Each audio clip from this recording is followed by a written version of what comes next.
Al-Fatihah. A'udzu billahi minasyaitonir rajim. Bismillahirrahmanirrahim. Alhamdulillahi rabbil alamin. Ar-Rahmanir Rahim. Maliki yaumiddin. Iyyaka na'budu wa iyyaka nasta'in. Ihdinas siratal mustaqim. Shiratal ladzina an'amta 'alaihim ghairil maghdubi 'alaihim waladdallin. Bismillahirrahmanirrahim. Assalamualaikum warahmatullahi wabarakatuh. Waalaikumsalam warahmatullahi wabarakatuh. Alhamdulillahilladzi hadana li hadza wa ma kunna linahtadiya laula an hadana Allah. Asyhadu an la ilaha illallah wahdahu la syarika lah wa asyhadu anna sayyidana wa nabiyyana Muhammadan abduhu wa rasuluh. Allahumma shalli wa sallim ala sayyidina Muhammadin wa ala alihi wa sahbihi ajma'in. Subhanaka la ilma lana illa ma 'allamtana innaka antal alimul hakim. Wa tub 'alaina innaka antat tawwabur rahim. Rabbi shrah li sadri wa yassir li amri wahlul 'uqdatam min lisani yafqahu qawli. Amma ba'du. Hadratul mukarram wal mukarram, para bapak, para jamaah yang dimuliakan oleh Allah Subhanahu wa taala. Alhamdulillah, puji dan syukur kita tentunya marilah selalu kita haturkan kepada Allah. Alhamdulillah atas segala nikmat dan anugerah yang telah diberikan kepada kita semua. Terutama alhamdulillah kita masih diberikan nikmatul iman wal Islam, nikmat sehat wal afiat, nikmat kesempatan yang mana alhamdulillah pada malam hari ini kita masih bisa melaksanakan aktivitas kita, rutinitas kita. Mudah-mudahan apa yang kita lakukan dapatkan anugerah ridho dari Allah Subhanahu wa taala. Amin. Sholawat beserta salam tentunya marilah selalu kita haturkan kepada Nabi Muhammad sallallahu alaihi wasallam beserta para keluarga beliau, para sahabat beliau, para pengikut beliau, dan mudah-mudahan kita semua termasuk daripada umatnya yang telah mendapatkan syafaatnya yaumil qiyamah. Amin ya rabbal alamin. Para bapak, para jamaah yang dimuliakan Allah Subhanahu wa taala, alhamdulillah kita sekarang berada di bulan Agustus, tepatnya tanggal 8 Agustus. Alhamdulillah bulan ini adalah bulan di mana bangsa kita, bangsa Indonesia merayakan kemerdekaannya. Maka tugas kita sebagai penerus bangsa adalah bagaimana menjaga kemerdekaan ini dengan menghidupkan daripada amaliyah-amaliyah atau hal-hal yang bisa menjaga persatuan anak bangsa, persatuan antara satu suku dan bangsa lainnya. Karena perjuangan yang telah dilakukan oleh para leluhur kita, para pendahulu kita, mereka memperjuangkan bangsa Indonesia ini dengan upaya yang mereka lakukan, harta mereka, darah, bahkan nyawa mereka bertaruhkan demi kemerdekaan Republik Indonesia.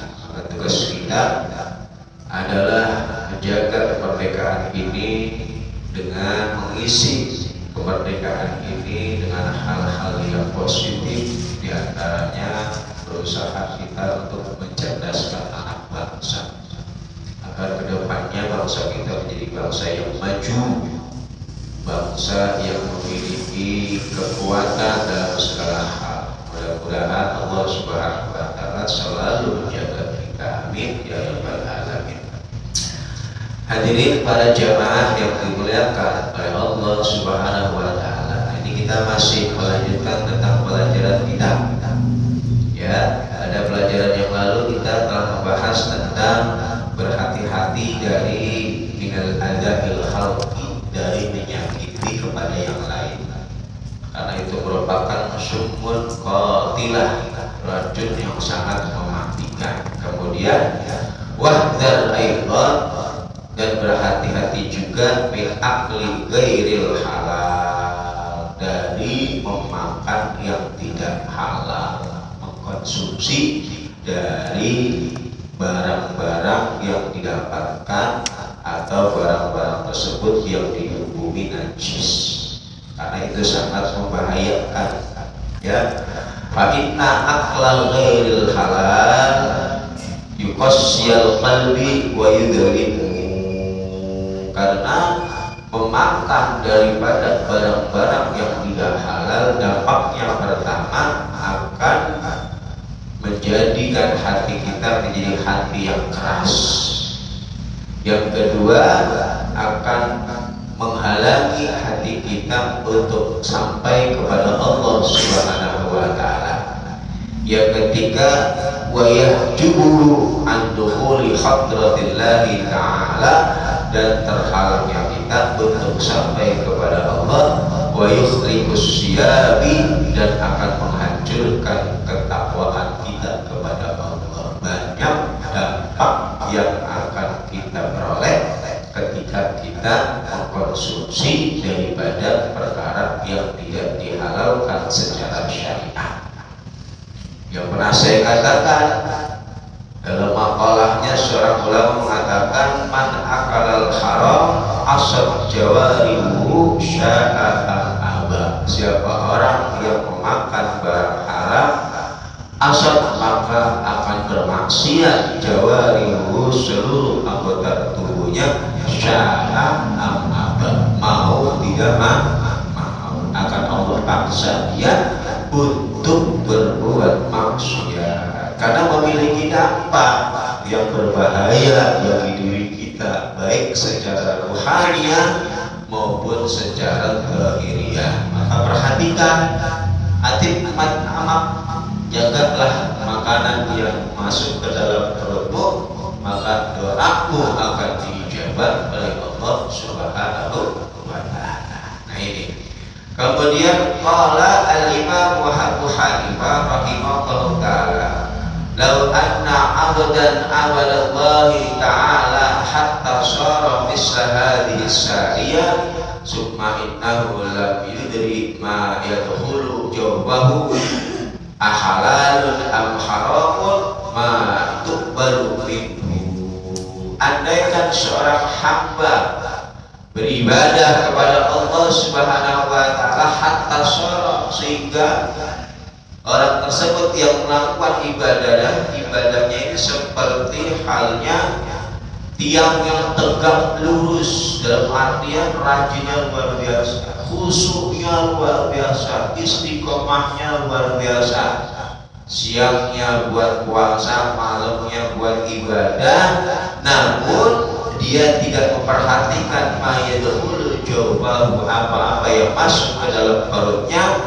ahalalun am haramun, atau itu dari barang haram atau dari barang halal, matuk baru minhu, maka tidak akan diterima sedikit pun dari ibadah yang dia lakukan.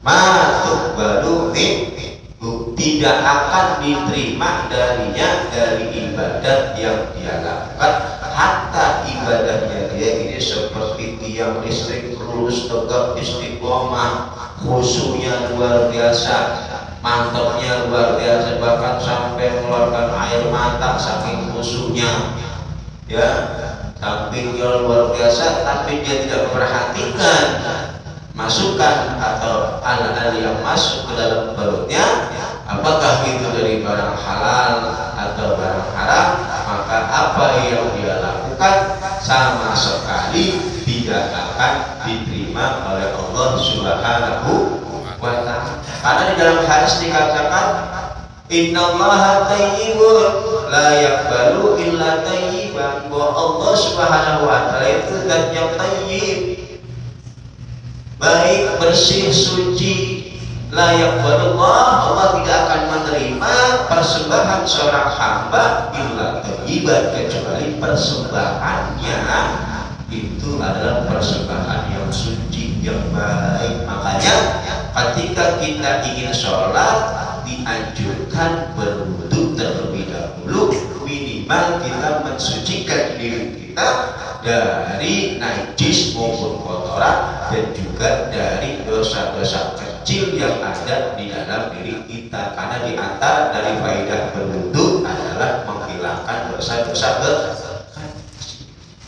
Makanya kita ketika ingin sholat Anda wajib wudu, karena itu merupakan syarat dari sahnya sholat. Menghilangkan hadas, menghilangkan najis dengan cara berwudu atau mandi besar ketika punya hadas besar. Ya, tujuannya apa? Untuk mensucikan diri kita dari najis, dari kotoran, dan juga dari dosa-dosa kecil yang melumuri diri kita. Baru di situ kita menghadap Allah dalam keadaan suci, dalam keadaan bersih. Karena Allah thayyib, tidak mungkin Allah akan menerima amalan seorang hamba kecuali amalan tersebut amalan yang baik. Ya, dalam ayat Al-Quran dikatakan wal amal sholih yarfa'uh, bahwa amalan baik itu akan diangkat oleh Allah Subhanahu wa taala. Begitu juga sebaliknya, amalan-amalan yang tidak baik tidak akan sampai, atau wala tayammamul khabisa minhu tunfiqun, dan janganlah engkau campur adukan dari apa yang kau keluarkan dari hal-hal yang tidak baik, karena tidak akan diterima oleh Allah Subhanahu wa taala. Jadi perhatikan apa yang kita hasilkan selama ini dari kebutuhan hidup kita, dari kebutuhan keseharian kita, dari mana kita mendapatkannya, kemudian bagaimana cara kita mengeluarkannya, ini perlu diperhatikan. Walaupun itu hanya 1% dari apa yang kita miliki, karena akan dipertanggungjawabkan di hadapan Allah Subhanahu wa taala. Yang pertama, yang kedua akan mempengaruhi dari amal ibadah kita, tidak akan diterima oleh Allah Subhanahu wa taala. Dalam hadis Nabi dikatakan man iktasaba malan haraman, siapa orang yang mencari harta tapi dengan cara yang diharamkan, wa tasaddaq bihi lam yuqbal minhu, dan dia bersedekah dengan harta tersebut, lam yuqbal, maka sedekahnya tidak akan diterima oleh Allah. Ini banyak nih, dia korupsi miliaran, dia korupsi ratusan juta, kemudian dia cuci duitnya tuh dengan umrah, dengan nyanturin anak yatim, dengan bikin masjid. Dikira harta yang didapatkan dari korupsi kemudian dikeluarkan untuk kebaikan, harta yang menjadi suci. Lah, tidak, ya, sama sekali apa yang dia keluarkan dari jalan-jalan kebaikan, la tuqbalu, tidak akan diterima oleh Allah Subhanahu wa taala. Bahkan dalam hadis lain dikatakan man anfaqa minal haram, man anfaqa minal haram fi ta'atillahi kana kama tahara sawbil bawl. Siapa orang yang berinfak dari barang haram di dalam ketaatan kepada Allah, kana kama tahara sawbil bawl, maka orang tersebut seperti halnya membersihkan bajunya dengan menggunakan air kencing, tidak akan suci itu pakai ketika disuci dengan air kencing.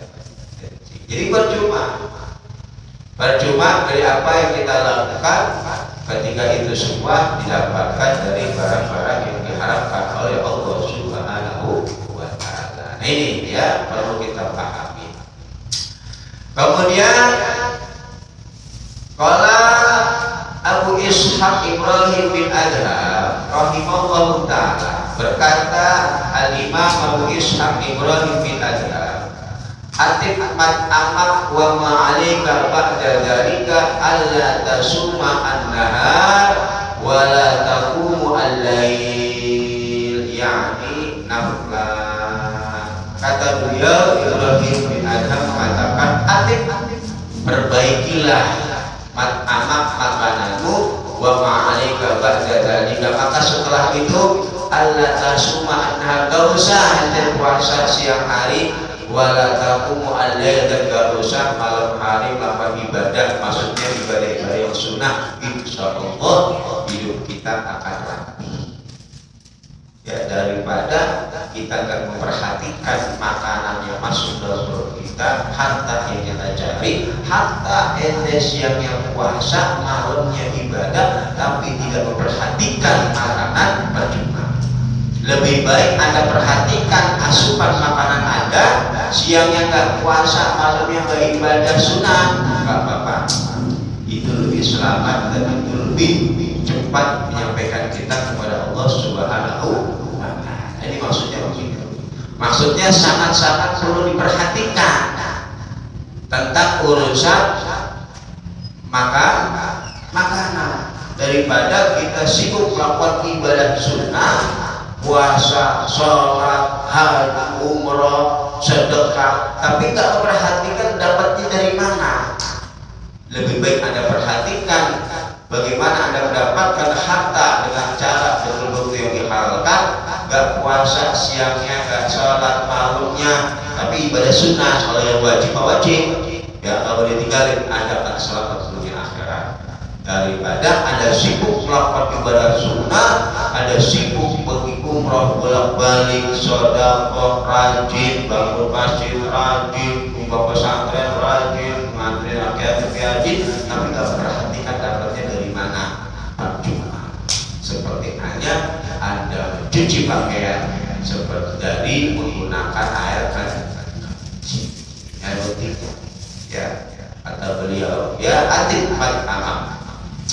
Wa qala Abu Bakar At-Tirmidzi rahimahullah ta'ala, berkata Abu Bakar At-Tirmidzi, ma mana al-qaum min al-usul illa al-istidlal bi ghairi dalil wa rafdu fi tariq ala haddi syahwat wa aqalil haram wa syubhat.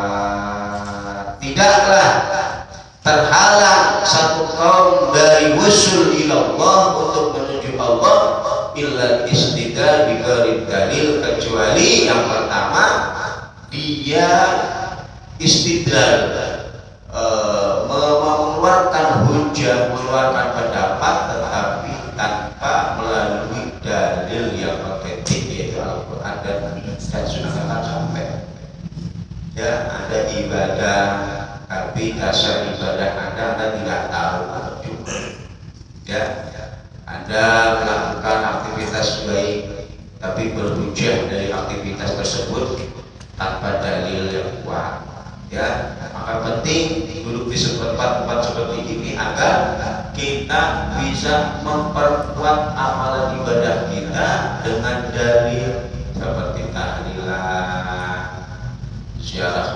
kubur, maulid. Penting itu kita pelajari tentang hukum-hukum dan dalil-dalilnya ya, agar apa? Karena itu kan media yang namanya tahlil, maulid, ziarah kubur, khaul, intinya media wasilah kita untuk sampai menuju Allah. Wattaqullaha wabtaghu ilaihil wasilah, bertakwalah engkau kepada Allah. Yang namanya takwa itu mengikuti perintah Allah, menjauhi larangan Allah. Kemudian Allah lanjutkan, wabtaghu ilaihil wasilah, carilah wasilah perantara untuk menuju Allah dengan cara yang baik, yang tidak bertentangan dengan Al-Quran dan hadis Nabi Muhammad SAW. Nah ini Tidak akan sampai seseorang menuju Allah Subhanahu wa taala ya kecuali dia berdalil dengan dasar dalil wa nutlu fitrik ala hati syahwat, dan dia berjalan di satu thariqah tapi dengan landasan syahwat, ibadahnya berdasarkan syahwat, wiridnya berdasarkan syahwat, puasanya berdasarkan syahwat, umrohnya berdasarkan syahwat. Jadi dorongan ibadahnya ini bukan dorongan murni lillahi ta'ala, dorongan ria, ya, dorongan pamer, dorongan pengen dipuji, habis syahwat. Kebanyakan kita ini ibadah yang menjadi pemantik dari ibadah kita ini kebanyakan syahwat. Ya, bukan betul-betul karena dorongan ketaatan kita kepada Allah, bukan betul-betul karena ketulusan kita seorang hamba dalam rangka beribadah, tapi masih ada campur tangan dari syahwat di dalam ibadah. Tidak akan sampai, ya. Wa aqlil haram wasyubhat, dan di antara yang menghalangi kita untuk sampai kepada Allah di antaranya memakan hal-hal yang diharamkan dan barang-barang syubhat. Apa syubhat? Syubhat itu ma bainal halal wal haram. Status barangnya belum jelas tentang kehalalan dan keharamannya. Maka lebih utama bagi kita untuk ditinggalkan barang syubhat. Jadi kalau kata ulama, kita ini sekarang hidup di zaman syubhat. Biwadin fi ghairi di zar'in, di satu lembah yang tidak ada tumbuhan sama sekali. Kesono konvensional, kesini konvensional, di sini main ini. Itu kan syubhat. Ada unsur ribawi, walaupun sebagian ulama mengatakan halal, boleh, apa-apa. Apalagi sekarang serba yang namanya pakai digital dan lain sebagainya, ya, jual beli begini itu syubhat. Itu syubhat. Pinjam ke bank bagaimana hukumnya, ya, di situ kan ada bunganya. Ada yang mengatakan halal boleh, ada yang mengatakan tidak boleh, ya. Nah, itu syubhat. Terjadi perselisihan dalam permasalahan tersebut. Nah, ini kita hidup di dunia serba syubhat. Kesono subhat, kesini subhat, ke depan subhat, ke belakang subhat. Tidak biwadin ghairi rizal, ini satu lembah yang tidak ada, ya, kehidupan yang betul-betul halalnya halal thayyiban, ya. Karena kita tidak bisa terlepas dari dunia seperti itu. Apalagi sekarang serba digital, hidup pakai transfer, jual beli pakai model seperti itu. Itu kan tidak terlepas dari konvensional yang memang dasar konvensional itu menjadi itu, ya. Walaupun kita tidak bermain dalam hal itu, hanya menyimpan, hanya menggunakan yang namanya membantu dalam satu perbuatan yang diharamkan. Man ala maksiatin, siapa orang yang bantu dalam kemaksiatan, karena syirikan lalu, maka orang tersebut dikatakan orang yang bersekutu dengan maksiat tersebut. Nah ini, maka di akhir zaman, ya, banyak-banyak istighfar, karena kita tidak bisa menghindar. Terus bagaimana? Ya udah, sebisa mungkin ya kita menghindar. Kalau tidak bisa, ya silakan. Ya, karena ada juga ulama yang mengatakan boleh, ya, yang berkaitan dengan bank konvensional, ya, kredit motor. Anda telat sehari karena cas berapa 22.500, bukan riba namanya. Dalam jual beli itu boleh satu barang dijadikan akadnya dua transaksi. Boleh bayar secara kontan, boleh harga secara satu barang ini boleh ada dua transaksi. Kalau Anda minta membeli secara kontan, harganya misalkan 10 juta. Tapi kalau secara tempo, ya bisa naik itu 17 juta atau 20 juta. Itu kan dalam satu barang ada dua harga. Itu boleh secara fikih. Namun yang tidak diperbolehkan nanti ketika pelaksanaannya itu sah. Kita beli motor selama tempo misalkan 3 tahun 17 juta, itu sah, boleh. Tapi secara prakteknya itu nanti akan ada perkembangan lebih, itu ribanya. Telat sehari kena denda, telat 2 hari kena denda, telat 2 bulan kena denda. Itu yang menjadikan kredit motor kita menjadi riba. Caranya bagaimana? Caranya biar kredit jangan lebih utang.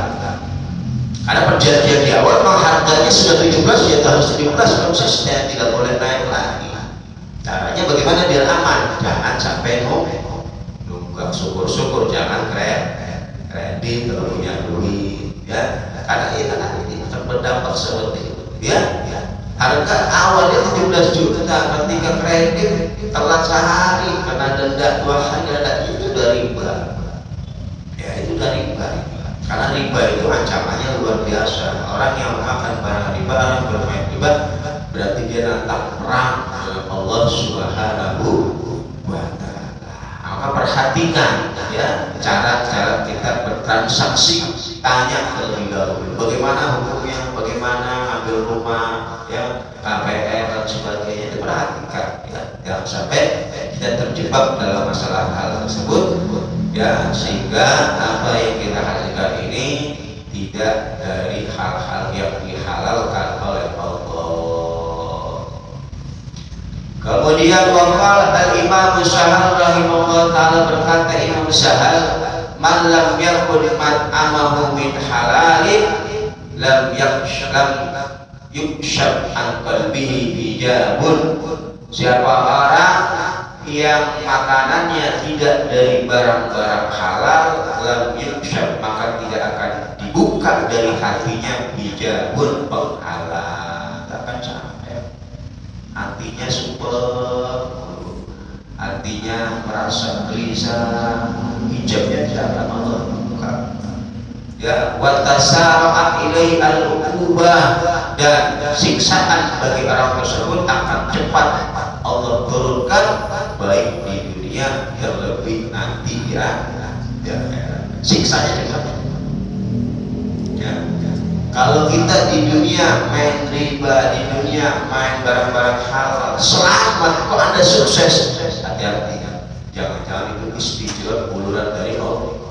Kalau Anda bermain di dunia seperti itu, hancur, gagal, Allah masih sayang mengingatkan kita untuk berhenti dari main seperti itu. Jadi ambil hikmahnya.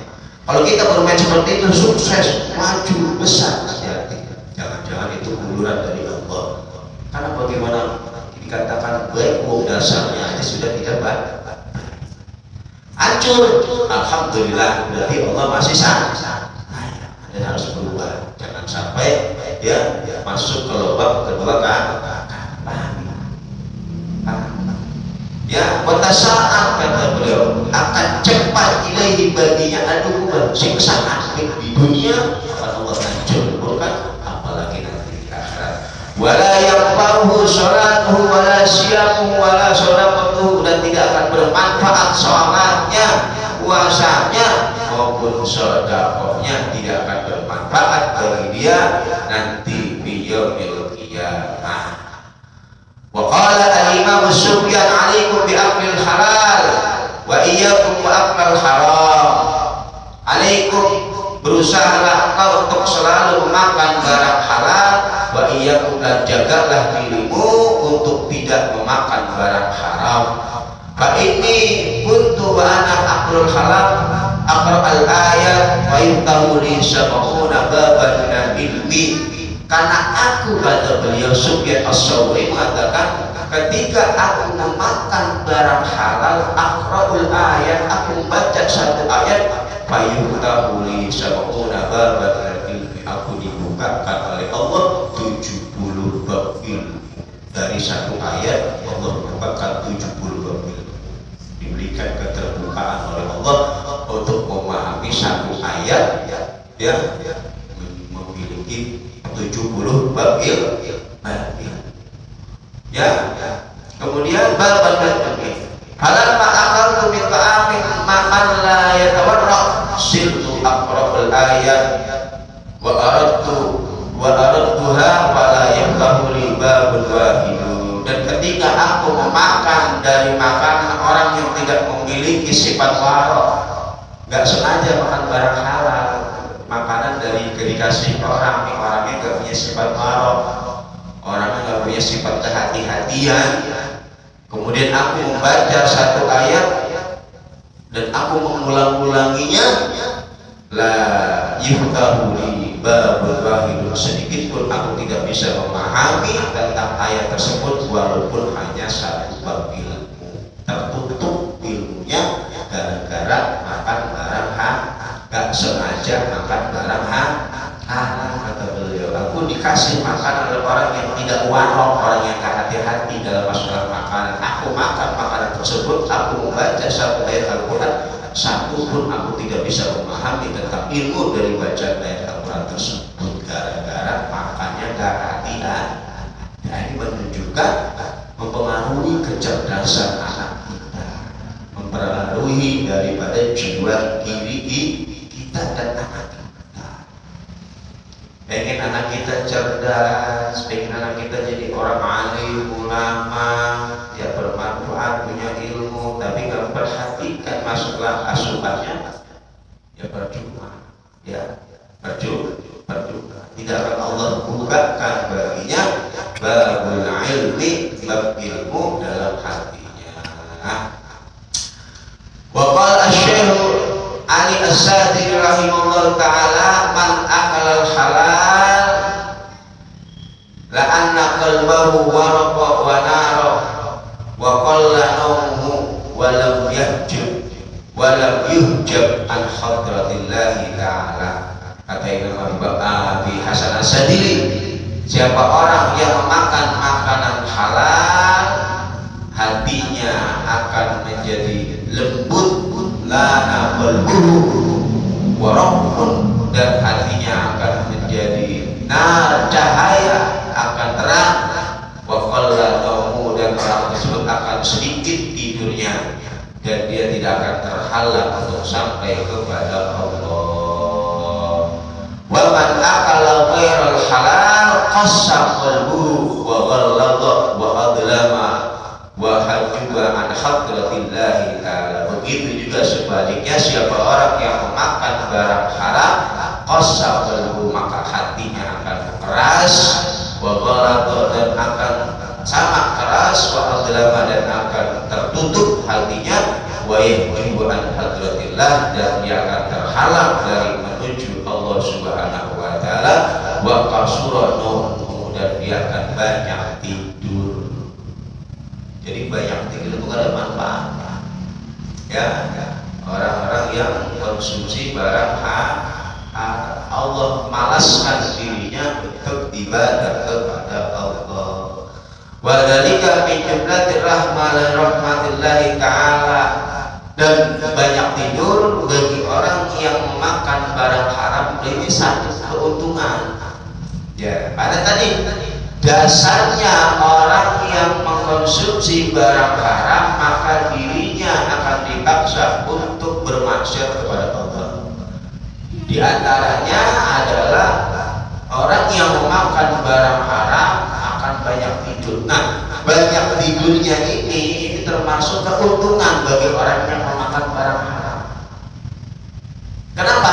Karena dengan tidur orang tersebut akan meminimalisir kemaksiatan yang dia lakukan dari makan barang haram. Makanya kalau kita makan barang haram, tidur aja mendingan, ya, nggak dapat manfaat, nggak apa-apa, untuk meminimkan daripada diri kita melakukan kemaksiatan. Karena orang yang makan barang haram, ini akan dipaksa untuk maksiat. Jangan-jangan ketika kalau kita melek, ada aja maksiat yang kita lakukan, ambil HP lah, yang enggak lah, atau kemana lah yang enggak, dengan tidur itu berarti satu keberuntungan bagi orang yang mengkonsumsi barang haram, karena dengan dia tidur akan berkurang dirinya melakukan maksiat. Ya, ini maksudnya. Ya, jadi abad tidur ada untungnya juga, Pak. Daripada kita melek tapi kita tidak bisa menjaga mata, kita melek tidak bisa menjaga mulut, kita melek tidak bisa menjaga diri, lebih baik kita tidur. tidur. Maka dengan tidur terhindar diri kita dari melakukan maksiat kepada Allah Subhanahu wa ta'ala.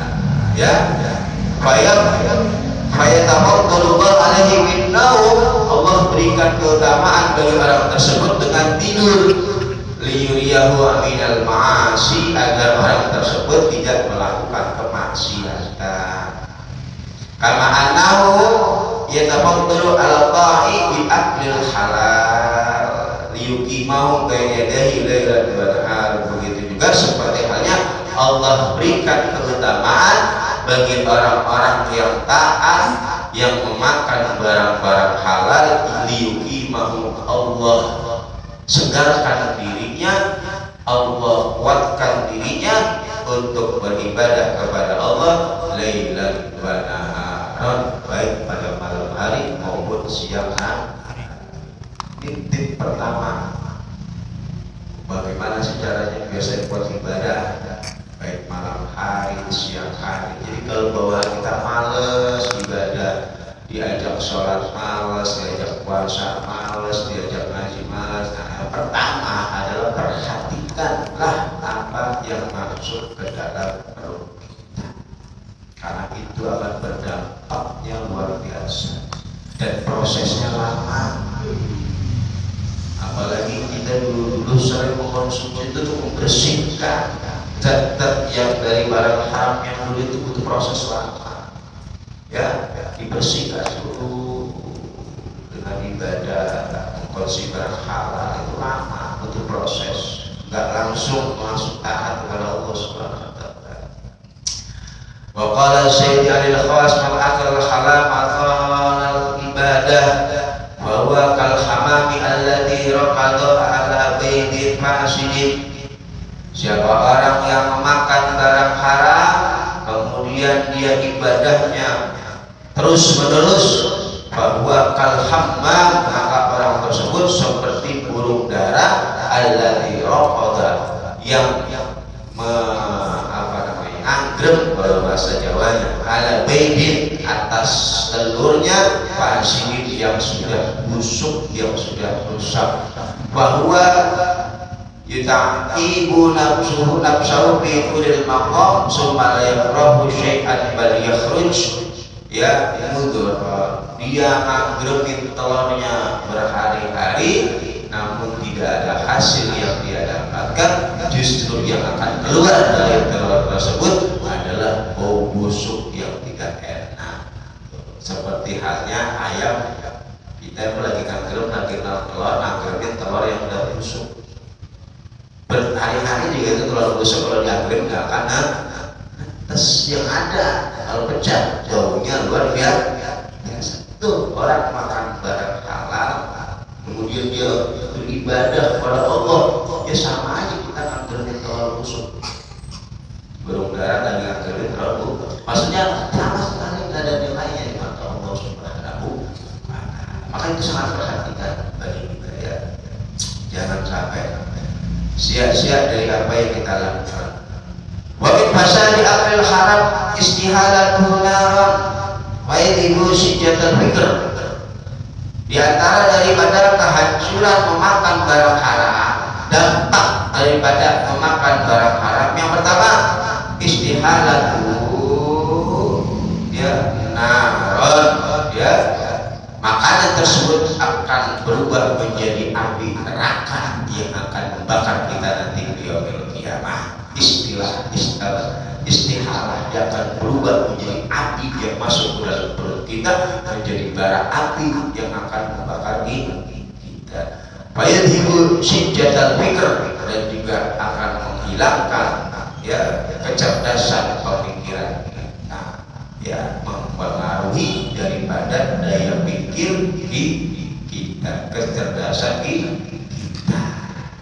Makanya perhatikan buat anak-anak kita. Waladzatul dzikr, dan juga akan menghilangkan yang namanya kenikmatan berzikir kepada Allah Subhanahu wa ta'ala. Wa yukhribu, ya, niat ikhlasil niat, akan merusak, merobek, ya, niat-niat yang baik dari niat-niat ibadah yang kita lakukan kepada Allah Subhanahu wa Ta'ala. Jadi banyak sekali dampak ya bahaya dari mengkonsumsi barang-barang haram. Wa yumi al-basirah, dan akan membutakan mata kita. Wa yudlimu al-basar, wa yuhinu ad-din wal badan wal aqal, dan akan melemahkan agama kita, badan kita dan akal kita. Wa yurisul al-ghaflah wal nisyan, dan akan mewariskan pada yang namanya sifat lalai, wal nisyan, dan sifat mudah lupa. Wa yamna'u min dawqil hikmah, dan akan mencegah dari merasakan hikmah wal ma'arif, dan ma'rifat kepada Allah. Itu dampak dari memakan barang-barang haram, melemahkan fisik kita, akal kita, agama kita, mewariskan pada diri kita al-ghaflah, sifat lalai dan sifat nisyan dan lupa, mencegah kita dari min dawqil, ya min dawqanil hikam, dari merasakan hikmah yang Allah berikan dan makrifat kepada Allah Subhanahu wa Ta'ala.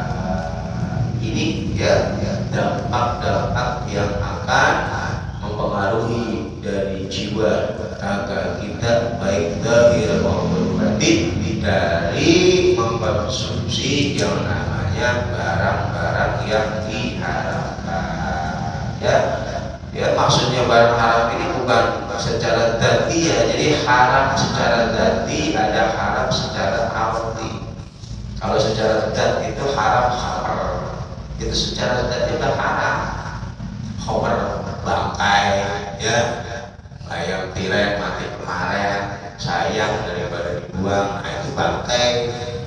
Atau hewan yang disembelih tapi untuk persembahan selain Allah, itu juga bangkai, dihukumi ya najis, nggak boleh kita konsumsi. Atau hewan-hewan yang tidak boleh dikonsumsi dagingnya, nah itu namanya haram secara dzat. Emang dzatnya sudah haram, nggak boleh kita konsumsi.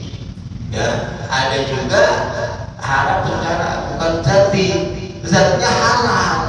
Beras halal, roti halal, ya daging ayam kalau sebelah dasar, tapi cara mendapatkannya dengan cara yang tidak dihalalkan. Ini sama saja kita juga mengkonsumsi barang haram. Jadi ada kalanya yang secara dzati sudah haram, makanya sayang ketika kita punya uang tapi dari barang halal, carinya capek, kerjanya capek, dapatnya halal, kok kita belanjakan ke jalan yang diharamkan, rugi namanya.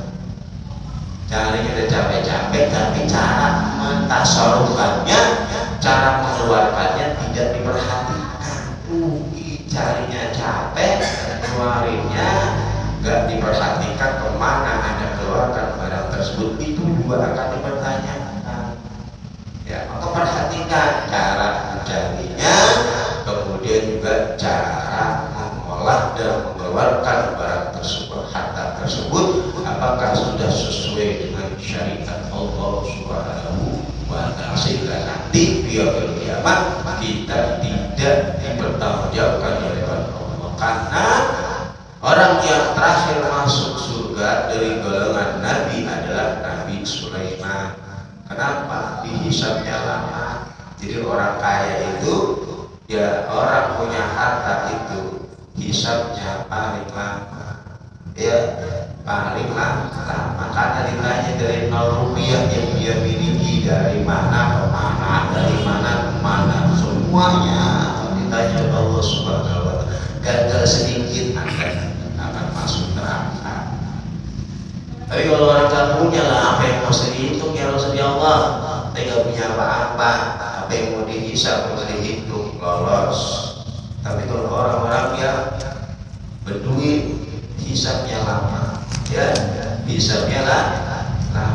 Maka perhatikan, jangan sampai ketika kita menghadap Allah bil hisab, ternyata dan kita mendapatkan rintangan yang luar biasa, pengantrian yang begitu panjang gara-gara terhalang dari apa yang kita miliki, terlebih dari hal-hal yang diharamkan oleh Allah Subhanahu wa Ta'ala. Mudah-mudahan kita semua dijaga oleh Allah dari barang-barang yang haram, dan mudah-mudahan kita semua bisa memperhatikan makanan kita sehingga ibadah kita diterima oleh Allah Subhanahu wa Ta'ala. Ya Rabbal Alamin. Rabbana fa'alna bima 'allamtana Rabbi alimna alladhi yanfa'u lana wa ahlana wa qarabatina fi dinina wa kunna wa Rabbi wa binna min kulli ma taqtani qawlan wa bilan turama wa rasulil kulla halalan daima wa akhirah kila nakhta bil khair wa fa'ula syarqana wasfi ana kulla su'ud wa baqila bil daruhi wa bi ana rabbana kulla din qabla an ta'tiyana rasul man wa bi rasul anta akraman syadda wa salatu alaihi wa mustafa man dal hadita wal mafadul kita bil najib wa ala alihi wa ala sabbil masabil qurarallahu amin jangan sayyidina wa la tuwallina man yasiba wa la taj'alna man khalafa amra wa hasbunallahu wa ni'mal